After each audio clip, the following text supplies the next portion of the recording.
بسم اللہ الرحمن الرحیم۔ میرے پیارے اسلامی بہن بھائیوں، السلام علیکم۔ زلزلے کیوں آتے ہیں؟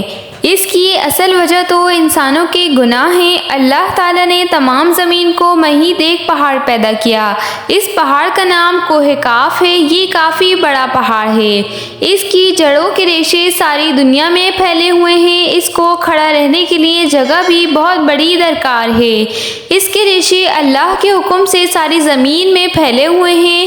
کہیں اوپر ظاہر ہیں جیسے برگد کے درخت کی جڑیں کہیں کہیں زمین کے اوپر بھی ہوتی ہیں، اور جہاں جہاں کوہ کاف کے ریشے ابھرے ہوئے ہیں وہاں پہاڑ پیدا ہو گئے۔ کہیں زمین کی سطح پہ آ کر رک گئے تو اب یہ پتھریلی زمین بن گئی، اور کہیں کوہ کاف کے ریشے زمین کے اوپر اور نیچے سمندر کے اندر بھی موجود ہیں۔ اور یاد رکھیں، سمندر میں بھی زلزلہ آ سکتا ہے۔ ہم نے پہلے نہیں سنا تھا، لیکن پھر سونامی جو کہ 26 دسمبر 2004 کو آیا، انڈونیشیا کے صوبے آچے اور اس کے دارالحکومت باندہ آچے میں جہاں جہاں کوہ کاف کے ریشے ہوتے ہیں اس کے اوپری زمین بہت نرم ہوتی ہے۔ جس طرح زلزلہ بہنے کا اللہ پاک ارادہ فرماتا ہے، کاف کو حکم دیتا ہے کہ وہ اپنے وہاں کے ریشے کو جنبش دے، ہلائے، صرف وہیں زلزلہ آئے گا۔ جس جگہ کے ریشے کو حرکت دی گئی ہو اور جہاں ہلکے زلزلے کا حکم ہوگا وہاں ریشے کو ہلکا سا ہلاتا ہے، اور جہاں حکم ہو بہت زور سے ہلائے تو وہاں بہت زور سے ہلاتا ہے۔ کہیں زوردار مکانات ہلتے ہیں، کھڑکیاں، کانچ وغیرہ بھی ٹوٹ جاتے ہیں، اور کہیں معاذ اللہ زمین پھٹ جاتی ہے، پانی نکلتا ہے، کہیں شعلے نکلتے، چیخوں کی آوازیں بلند ہو جاتی ہیں، کہیں دھواں نکلتا ہے۔ اللہ کی پناہ۔ زلزلے کے بارے میں آپ کو ایک قرآنی آیات سناتی ہوں۔ چمکی، خرابی، خشکی اور تری میں ان برائیوں سے جو لوگوں کے ہاتھوں نے کمائی، تاکہ انہیں ان کے باز کو تلوں کا مزہ چکھائیں، کہیں وہ باز آئیں۔ اس کے تحت تفصیل صراط الجنان میں ہے، یعنی شرک و فساد اس کی وجہ ہے۔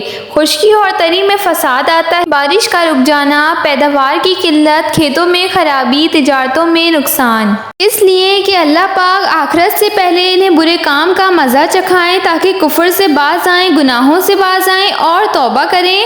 تو معلوم ہوا گناہوں کی وجہ سے لوگ ہزاروں قسم کی پریشانیوں میں مبتلا ہوتے ہیں، اور احادیث سیاہ سے بھی ثابت ہوا ہے کہ کسی قوم میں جب اعلانیہ بے حیائی پھیل جائے تو ان میں طاعون یعنی پلیگ، مختلف امراض ہو جاتے ہیں، ناپ تول میں کمی ہوتی ہے، حاکم مقرر ہوتا ہے، زکوٰۃ نہ دی جائے تو بارش رک جاتی ہے، اللہ تعالیٰ اور اس کے رسول کا عہد توڑا جائے، دشمن مسلط ہو جاتا ہے، لوگوں کے مالوں جبری قبضہ کرنے کی وجہ سے، حکمرانوں کے فیصلے نہ کرنے کی وجہ سے، اللہ پاک کی کتاب کے مطابق لوگوں میں قتل و غارت ہو جاتی ہے، سود خوری کی وجہ سے زلزلے آتے ہیں اور شکلیں بگڑ جاتی ہیں۔ فاروق اعظم رضی اللہ عنہ فرماتے ہیں، بے شک زلزلہ زنا بدکاری کی وجہ سے آتے ہیں، استغفر اللہ، یہ سالی بد کردار، کافر و ظالم حکمران کی وجہ سے آتے ہیں۔ زلزلہ آئے تو کیا کرنا چاہیے؟ کون سا وظیفہ پڑھنا چاہیے؟ زلزلہ یہ سمجھیں کہ اللہ پاک اپنے بندوں کی گرفت کر رہا ہے۔